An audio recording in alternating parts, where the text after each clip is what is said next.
Have you ever experienced a time in your life where things seemed to be going so well and you felt God's blessing so much in your life that you wondered if it could get any better?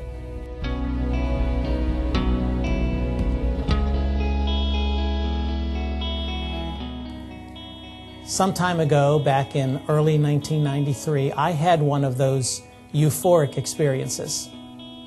I sat out in my backyard and I looked around at the things God had given me, the family, the blessings of 4 wonderful children, the blessings of a great marriage that has prospered over the years, the way in which God blessed us and brought us through tremendous trial and tremendous pain in terms of the ministry to which He had called us at the church. I like to say that every pastor in his career should be able to serve in a congregation like this one. And I was enjoying the blessings of the ministry and the fruit of the ministry as well. I looked at how God had blessed us with those earthly things: security, job position, finances, a good home. And I sat out in my backyard on one of those cool spring summer days, and I thought to myself, it just can't get any better than this. Shortly after that wonderful experience, our world, my wife's world, my children's world, my world, was shattered dramatically when on July the 6th, 1993, we lost our son, Mark, our 16-year-old, our youngest, our baby, in a tragic car accident.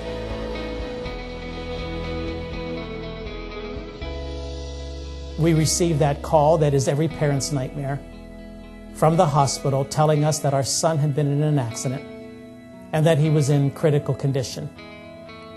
I remember going to the hospital that night, speeding down the highway probably at 100 miles an hour, and we drove right past the accident scene. And as we saw the crumpled wreckage of his car, we realized this wasn't good.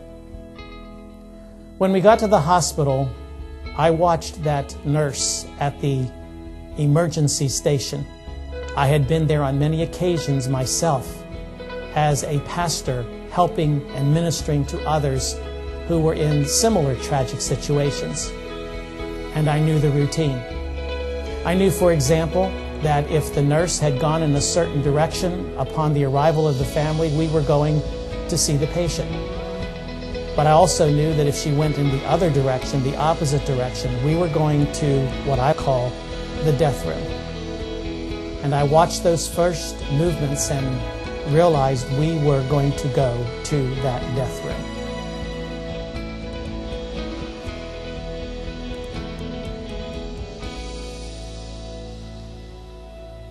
When I held my 16-year-old son's body in my arms, I realized that God was doing something remarkable.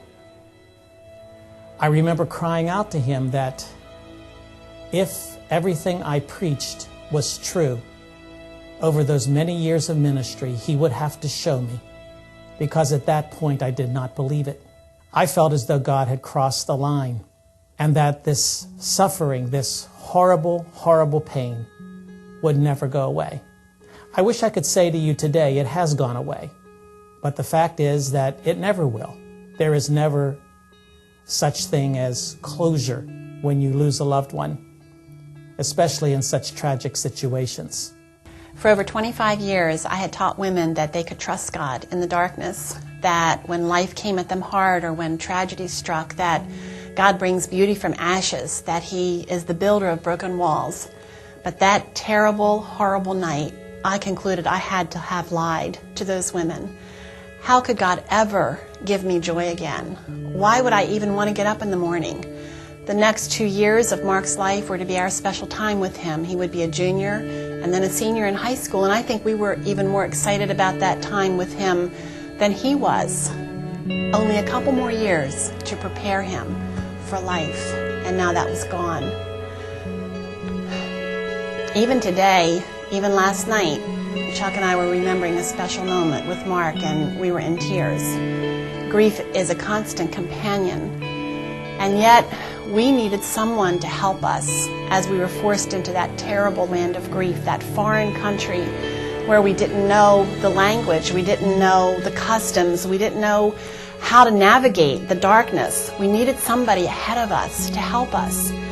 And by God's graciousness, He gave me a friend, a mother who had lost 3 sons. When I told her of my fear and my anguish, I didn't even have to describe what I was feeling. She knew.